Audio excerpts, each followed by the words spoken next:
Welcome to eHealth Learning, inspiring professionals worldwide. So adaptation and resilience, in answer to your question, John, or your point, is absolutely crucial in a tensegrity architecture. And one of the things I can show you here is that you see this one that I showed you first, which is all made of rigid. There are no elasticated components in this. These strings are under tension. So this is a very strong and resilient architecture in the sense that it doesn't just go soggy when I press it. It resists me. It has the strength to resist deformation and adapt slowly and gradually. Because if we adapt too quickly to our environment, I would become the shape of this chair. So what we have to have is a balance between the speed with which we adapt and the extent to which we adapt appropriately.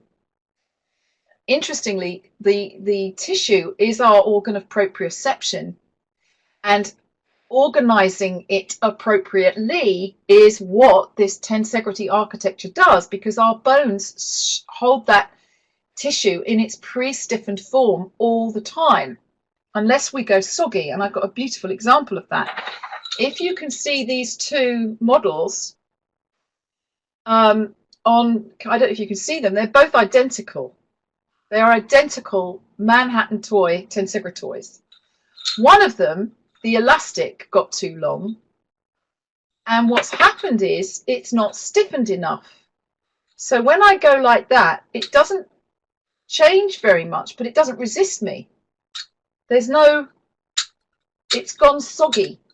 So its resilience is lowered, its stiffness is lowered, its elastic storage capacity is lowered, and it's the ease with which I can deform it is increased. So in fact, its adaptability is reduced, if that makes sense. Now this one resists me much more. I need twice the strength to push it, and when I let go, it bounces back.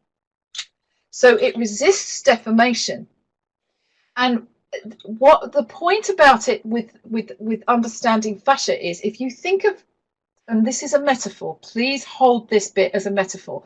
If you think about these bars, these tensional members, as the tissues united, all of the tissues, and these compression members as representing the bones in this particular example, then can you imagine that the muscles are like kind of turn screws on the tissue? That it's very difficult for you to see, I appreciate that, but they tension the tensional part of the structure.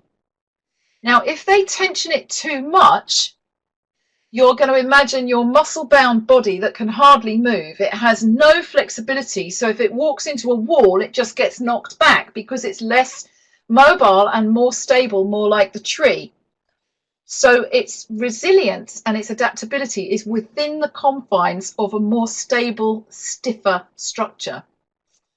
Whereas if you imagine somebody who is very soggy and soft, imagine somebody who's been in a wheelchair for a long time, if they then go to stand on their legs, there is, never mind their ability to walk, there is no tensional integrity, there is insufficient stiffness for them to train the tissue. And then over time, the way they use that tissue will adapt according to use and strengthen, but there is always the possibility of too much or too little. So it's one of those situations in which the dose makes the poison. So I hope that answers your question or goes towards it, but we'll answer it more as we go through.